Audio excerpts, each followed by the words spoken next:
Okay, let's unpack this. Many of us, we often think about destinations, about where we're headed, Hmm. whether it's like the next vacation or a big career milestone, maybe even a really profound life goal. We plan, we prepare, we imagine getting there. Right. The arrival. Exactly. But what if we explored a destination that's, well, rarely spoken about with genuine directness? One that some believe isn't just a concept, but an actual, ultimate, eternal arrival point. That's a powerful way to put it. It's definitely a topic many tend to shy away from, isn't it? Absolutely. Yet its implications, at least for those who believe in it, are just utterly profound. Well, today, our deep dive takes us into a very singular, very intense source, a video called The Truth About Hell Will Shock You. Right. And just to be clear, this isn't really about jumping into a big theological debate Yeah. or comparing lots of different personal beliefs, which often happens with this kind of subject. Hmm. Instead, our mission here is a thorough, really objective examination of how this one particular source describes very meticulously one of the most significant and frankly terrifying concepts in human spiritual thought. So we're approaching it like we would any other source material you've given us. Precisely. We're aiming to distill its core arguments, really look closely at the specific language it uses, and try to understand the intended impact it has on its audience. Exactly. You shared this powerful material, and our purpose, like always, is to pull out the most important nuggets of knowledge, the key insights from the specific source. Yeah. We'll be, dissecting its main claims, looking at the exact words used to get its message across, Hmm. and understanding the full implications presented within the source material itself. We're not here to preach, definitely not trying to persuade anyone. No, that's not our role. Our role is just to be your guides, basically. Helping you, the listener, understand exactly what this video is saying, how it builds its case, and maybe why it's designed to get such a strong reaction. And this source, well, it certainly doesn't shy away from making bold claims. Right off the bat, it promises to reveal 4 sobering truths about hell. Sobering truths. Okay. Yeah. And it portrays hell not as, a myth or some kind of story, but as an actual eternal destiny for the soul that within its framework, of course, rejects God. So, a very defined consequence. Very defined. We'll be dissecting each of these truths, looking at what makes them tick individually and critically, seeing how they all connect to paint this very specific and, very stark, very urgent picture of the concept. And as always, our commitment here is to impartiality. We're not endorsing or refuting the views in the material you've given us. Absolutely not. Our job is simply to convey the ideas that are in the original source, helping you, the listener, understand exactly what the source is communicating without us adding our own beliefs or biases. It's all about clarity on the source material itself. Clarity, not conviction. Mhm. Exactly. So, okay, let's begin this deep dive into The Truth About Hell Will Shock You. So, right from the very first moments, this source sets up a really strong, unequivocal premise about its topic. It really does. It starts by saying, many speak of heaven, but few truly consider the reality of hell. That immediately suggests it's something overlooked, maybe? Or avoided? Yeah, that's the implication. Yeah. But it doesn't dwell on that. It pivots very quickly away from just societal neglect. Right. It moves straight into establishing hell, not as some vague idea, but as a concrete, unavoidable reality, according to them. So it's moving from observation to declaration. Exactly. Laying down its foundational assertion with just absolute certainty. And that directness is obviously key. The source says hell is not a myth, not a story, not a shadow. Yes. That opening line seems designed to just cut through any common ways people might conceptualize or even dismiss hell. Like folklore, imagination. Right. By explicitly saying no to those alternatives, folklore, imagination, metaphor, the source firmly plants its flag. It says, this is tangible, this is inevitable reality. Within its framework, it's not up for philosophical debate. Not at all. It's presented as prescriptive truth that demands a specific kind of response. It sets a very stark, very uncompromising tone right away, Moving directly into what it presents as fact. which prepares the audience for the sheer gravity of what's coming next. Right. It's a rhetorical move, really, trying to bypass intellectual skepticism and jump straight to, well, existential urgency. So right from the get-go, a foundation of absolute certainty. It's not a suggestion, not a possibility, but the eternal destiny of the soul that rejects God. That's the phrase they use. For you, the listener, what does it mean when a concept that's often seen as abstract, maybe even mythical by some, is presented as such a concrete, unyielding reality? How does that certainty aim to affect how you engage with it? Well, I think when a concept like hell gets presented with that kind of unyielding certainty, it really aims to shift your mindset, doesn't it? How so? It moves you from maybe passive curiosity Right. or just theological exploration Right. to immediate personal consideration. It kind of eliminates that intellectual comfort zone where you could just dismiss it as, oh, that's just a story. It's not inviting contemplation, then. No, it feels like it's demanding attention. For you, the listener, it means grappling with the idea that this isn't some hypothetical future, but potentially a decreed outcome. It forces a reevaluation. Yeah, a cognitive one. If this is presented as a definite reality, then you have to consider how it relates to your own life. It maybe even leverages a bit of cognitive dissonance. Between maybe a more relaxed view of spiritual consequences and this incredibly stark picture. Exactly. That directness itself acts as a challenge. It tries to bypass those intellectual bypasses, if you will. And the source really leans into that challenge with a very deliberate rhetorical move, doesn't it? It does. It promises, today you will discover 4 sobering truths about hell, and the last one may shake you to your core. Yeah, that line definitely catches your attention. It's not just a list of facts, it feels like a carefully built narrative arc. Oh, absolutely. That promise of an escalating revelation is designed to build anticipation, build curiosity. Suggesting a hierarchy, maybe? Like some truths are more severe or surprising than others? Precisely. Mm. It implies that while all 4 are significant, that final one, Mm-hmm. that's the one with the biggest impact. That's a classic rhetorical device, isn't it? The curiosity gap. Highly effective. It creates this sense of unfolding drama, keeps you engaged, almost forces you to find out what could possibly be more unsettling than the truths that came before. Mm. It leverages that basic human drive to uncover hidden or ultimate information. And that phrase may shake you to your core. Yeah, that's strong language. It's not just emotional appeal, it's like a preemptive psychological framing. It prepares you for something deeply unsettling. Encouraging you to stay focused right to the end. Exactly. To assure the maximum impact of that final revelation. This strategic pacing of information is absolutely central to the source's persuasive goal. It primes you for something profound and, well, unsettling. Okay, so let's dive into the first of these sobering truths. The source identifies this one as the ultimate horror of hell. Yes. It states, the lost will be separated from God forever. Forever. And then it immediately ramps it up by calling this the greatest tragedy of hell. The greatest tragedy. So it's making a critical distinction here. It's not just about, say, physical torment or a dark environment. That's right. According to the source, the core suffering is, as it puts it, the eternal absence of God's presence. A spiritual void. That seems to be the foundation. It elevates the spiritual consequence above everything else. And to back this up, the source immediately goes to a biblical reference. Which one? It cites 2 Thessalonians 1:9, which says, they shall be punished with everlasting destruction from the presence of the Lord and from the glory of his power. Okay. So as the source presents it, this verse directly links that everlasting destruction, not just to suffering in general, but explicitly to being cast away from the presence of the Lord. Making separation the absolute core of this first truth. Exactly. It defines hell primarily by what's missing, rather than just what's present. Okay, let's unpack this. The source doesn't just say absence, it says eternal absence. That word eternal carries immense weight, doesn't it? Especially connected to abscess. It really does. Within this source's framework, eternal absence is, well, it's paramount. It defines the very nature of hell as they portray it. Yeah, so what does it imply specifically? It signifies a complete, permanent severance, an irreversible state of absolute disconnection. Not just temporary banishment or exile? No, nothing like that. It's presented as a never-ending state of being irrevocably cut off. The focus is intensely on the loss of God's presence. Implying a connection or potential connection that's now gone forever. Exactly. It emphasizes a state of being utterly forsaken. No possibility of reestablishing contact, no receiving divine attention, no finding any kind of spiritual solace from that ultimate source. It's not just emptiness then. No, the source portrays it more like a perpetually active void, an ongoing experience of spiritual starvation that never ever stops. That's crucial.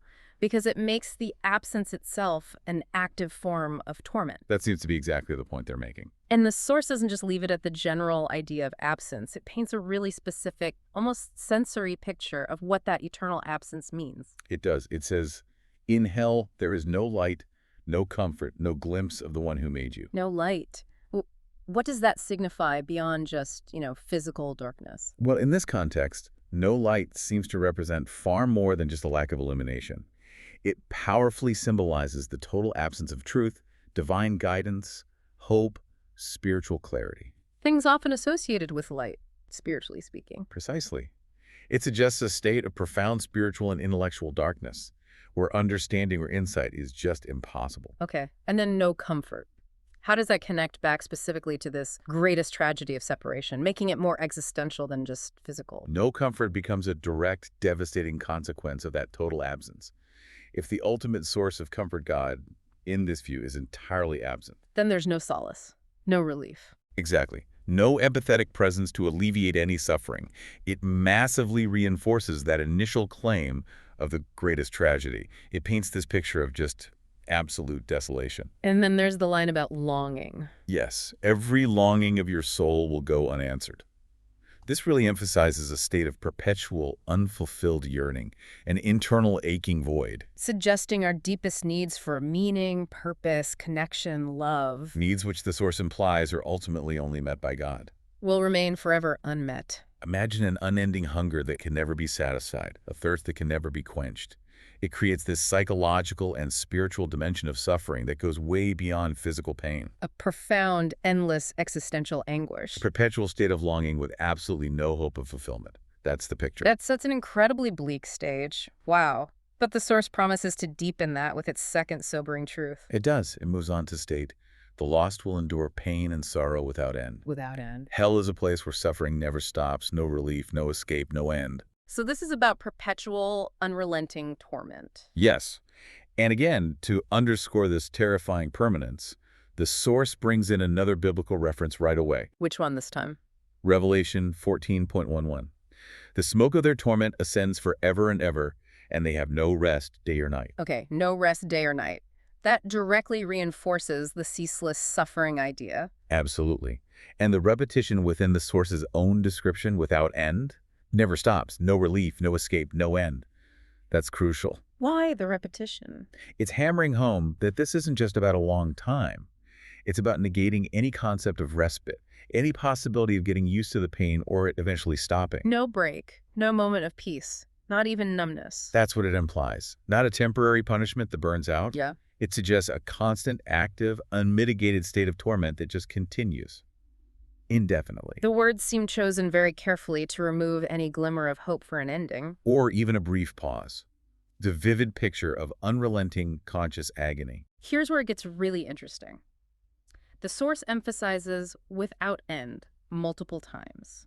What are the full implications of suffering that truly has no conclusion? And then it gets specific, visceral.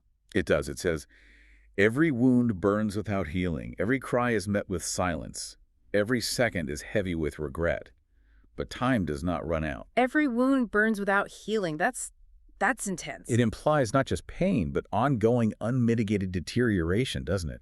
An image of perpetual physical decay, a body eternally consumed by its wounds, never healing. Constant, active, maybe even intensifying suffering. Where the body itself is a source of unending torment. Then every cry is met with silence. That hits hard. Complete absence of compassion, empathy, response. Yes, profoundly reinforcing the isolation mentioned in the first truth. No one hears your pain, no one cares, no one offers solace, not even acknowledgement. Compounding the suffering by making it entirely solitary. Even if others are present, which we'll get to. And then every second is heavy with regret. This adds that powerful psychological layer, right? Yeah, absolutely. It transforms internal anguish into a relentless torment. A mind trapped in a perpetual, inescapable loop of what if and if only. Every past mistake, every missed chance, replayed endlessly. With agonizing clarity. It's like a mental prison where the past is eternally present and the future offers zero escape from self-recrimination. So internal suffering compounds the external. Creating a truly holistic agony.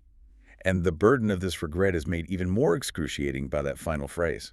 But time does not run out.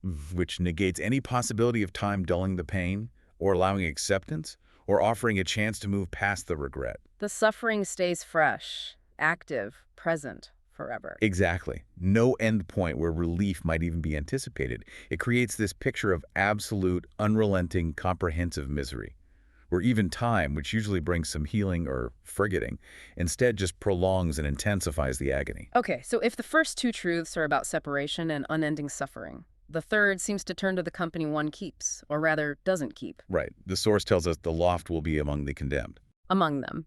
But it clarifies immediately this isn't about finding comfort together. No, quite the opposite. It declares no friends, no fellowship, only isolation. Only isolation, even among others. And then the company of hell is misery, and there is no comfort among the lost.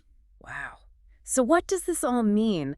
This directly challenges a basic human coping mechanism, doesn't it? Finding solace in shared suffering. It absolutely does. Humans often seek comfort, connection, even just understanding when facing adversity together. The source explicitly denies that possibility in hell. Only isolation, even within a group. Yes, and that phrase, the company of hell is misery, suggests that any interaction isn't a source of relief or empathy, but actually a further amplification of individual torment. How would that work? How does misery in company amplify suffering? It feels counterintuitive. It is counterintuitive, and that's the psychological blow the source seems to want to deliver. Imagine being surrounded by beings, each locked in their own perpetual agony and regret, with zero capacity for empathy or compassion. Just reflecting your own torment back at you. Or worse.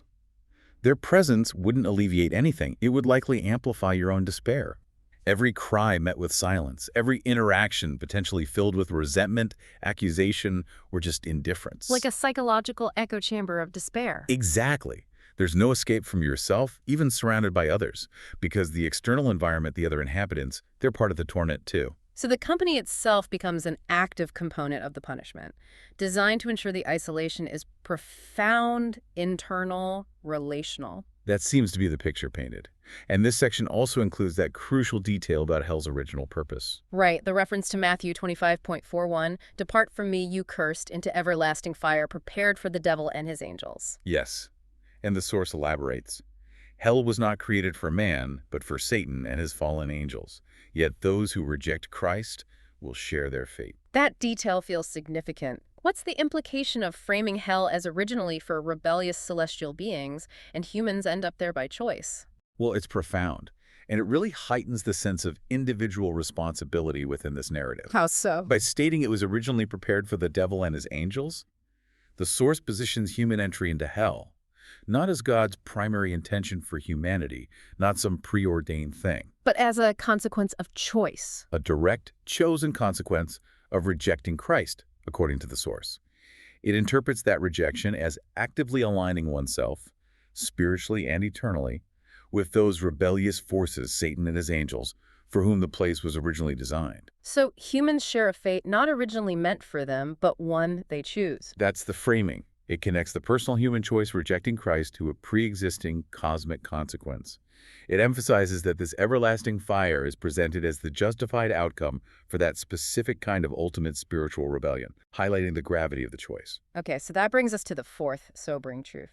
The one the source warned may shake you to your core. Yes, facing the absolute justice of God. It sets this up by saying, this is the reality many do not expect. God is love, but he is also holy and just. And this is a really critical pivot point for the source. It seems aimed at correcting what it implies is a common misunderstanding, maybe a one-sided view of God's nature. Focusing only on love, perhaps. That seems to be the suggestion. By asserting God is love, but he is also holy and just, the source emphasizes that these attributes are equally inherent, equally active. Challenging the idea that love somehow cancels out justice, especially regarding unrepentant sin as they define it. Exactly, and it immediately reinforces this with Hebrews 10.31. It is a fearful thing to fall into the hands of the living God. A fearful thing. That underscores the gravity, the potential terror of facing that divine justice without a mediator or without meeting their conditions for salvation. Precisely. It's presented as a stark warning against underestimating the full scope of God's attributes, especially his righteousness and judgment. Clinging only to God's love, the source suggests, is a dangerous miscalculation. And then the source really drives home the consequences of this divine justice, making it sound incredibly final, comprehensive. Oh, absolutely. It states, in hell, there will be no excuses, no second chances, no appeals. No excuses, no second chances, no appeals. That leaves zero room for doubt or mitigation. Truly absolute accountability. It highlights the absolute, irreversible nature of the verdict described. Once judgment is rendered, that's it. No recourse, no plea bargains, no higher court, no retrial. Terrifying finality. And a scope of accountability. Incredibly broad. Yeah. Every sin will be accounted for. Every word, every thought, every deed. Every word, thought, and deed, that implies total moral scrutiny, nothing overlooked, not even private thoughts. That's the implication. A complete, perfect record of your entire existence. No hiding, no forgetting, no small transgression missed. Whoa. And finally, the assertion that the judge of all the earth will do right and his verdict will stand forever. Reinforcing the absolute authority and righteousness of the judgment. Yes. According to the source, the judgment isn't arbitrary or flawed, but perfectly just. And because it's perfect, there's no possibility of revision, ever. This culmination leaves you with a sense of inescapable, absolute, perfect judgment, determining an eternal fate. The ultimate unwavering pronouncement, the final word in their narrative. This final truth, the one that might shake you to your core, really hammers home ultimate accountability, doesn't it? For you, the listener, what are the implications of a justice system where every word, every thought, every deed is accounted for with no appeals? It challenges our human ideas of forgiveness, maybe. Second chances. The implications are just immense, aren't they? Both for the individual hypothetically facing such judgment and for how someone might choose to live now in light of it. If every thought, word, and deed counts. It means no aspect of your existence escapes scrutiny, no privacy in your moral or spiritual life. It suggests this omnipresent awareness of everything you do, overt or internal, even things you might think are insignificant or secret. A perfect memory of every moral choice, every intention. That seems to be the idea. And then, the no appeals part. That means the verdict is absolute, immutable. Removing any hope of leniency or reevaluation after that final moment. Complete severance from any possibility of a different outcome. The concept of justice here is portrayed as unyielding, comprehensive, irreversible. You stand totally exposed, without recourse, before an omniscient judge whose decision is perfect and final. It's designed to evoke a profound sense of responsibility, maybe even fear, about your whole life. Suggesting ultimate consequences are tied to even small, everyday actions and internal states. It's a call for a level of internal vigilance that might feel, well, quite intense. So, after laying out these four truths in such stark detail, the source shifts gears pretty dramatically. Yes, it moves from describing hell to issuing an urgent warning and a very direct call to action. It summarizes with almost a tagline. Hell is not a dream, it is a warning, and it is nearer than you think. That summary powerfully reinforces the whole premise, doesn't it? Hell is concrete, imminent reality. It's no longer just descriptive, it's explicitly a warning. An urgent personal cautionary note, and saying it is nearer than you think. That intentionally links the abstract concept to personal proximity, potential immediacy. Injecting a palpable sense of urgency, not a distant theoretical possibility, but a present concern. That's the feeling it tries to create. Moving the concept from the distant unknown right into your immediate personal sphere, compelling you to consider your own stance. Then the source moves from these stark facts to a very direct, actionable plea. Yes. Let this message awaken your soul. Awaken your soul. What does that mean specifically in this context? How does it connect to the descriptions of hell we just discussed? Well, within the source's framework, awakening your soul seems to be the intended purpose of presenting those four harrowing truths. To shake you out of complacency, ignorance, disbelief. Exactly. To trigger a sudden, urgent, profound spiritual realization. A fundamental shift in perception and priorities, directly sparked by those vivid descriptions of suffering, isolation, and judgment. And it's not for passive thought, but immediate action. That's clearly the goal. The source immediately outlines a specific course. Repent today. Choose life. Choose Christ. Framing it as an urgent binary choice, life through Christ or eternal death. Yes, and emphasizing the immediacy with today.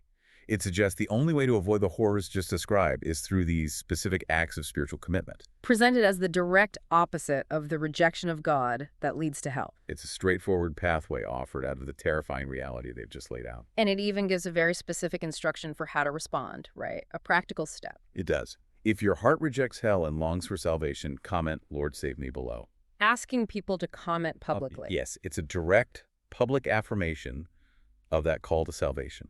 It links personal repentance, that inner longing, to a visible shared commitment, connecting the individual's decision to a wider, implied community of faith. Interesting. It could also act as a kind of validation, seeing others comment. Potentially, yes. And then the final encouragement. Though, let us walk together in faith and live every day in the light of eternity. That offers a stark contrast to the torment described earlier. Absolutely. It paints a picture of a future defined not by absence, pain, or isolation, but by purpose, hope, a shared spiritual journey in a supportive community. The positive, aspirational alternative. And turn right after the stark warnings, a pathway to avoid that dire destination, ending on a note of potential promise and enduring hope. So today we've walked through this singular, pretty potent source. We took a deep dive into its 4 sobering truths about hell. The profound eternal separation from God, the unending pain and sorrow, the inescapable isolation even among the condemned, and finally that absolute final justice of God. It's been an intense exploration. It really has. And what's fascinating, I think, is how meticulously the source constructs its argument. It moves with such deliberate rhetorical force. How do you mean? Well, it starts by establishing that ultimate spiritual tragedy, the absence of God, as the foundational horror. Right, the greatest tragedy. Then it transitions to the physical and psychological torment, emphasizing the lack of respite, the unending nature, ensuring there's no escape. Okay. Then it progresses to the desolate company, revealing that even being with others only brings more misery, no comfort subverting that human need for solace in numbers. Right, which we discussed. And it all culminates in that definitive, undeniable divine judgment. Every aspect accounted for, the verdict, absolute and final. All these elements are woven together so strategically. Not just to inform, but to compel a response. Exactly. A very specific and urgent spiritual response. The progression isn't random. It's a carefully crafted, escalating argument designed for maximum existential impact. This material certainly paints a vivid, unyielding picture. It leaves us, the listener, with a stark choice and a clear warning, presented through this carefully built narrative meant to provoke a powerful response. For you, the listener, what does this deep dive into such definitive claims about eternal consequence reveal about the sheer power, the impact of a singular message? Especially one so meticulously designed to, as it says, awaken and compel a profound, immediate response. It's definitely a testament to how language and narrative can shape our understanding of some of the most profound human experiences and potential ultimate destinies. Indeed. Well, thank you for joining us on this deep dive. Until next time, keep exploring, keep questioning, and keep learning.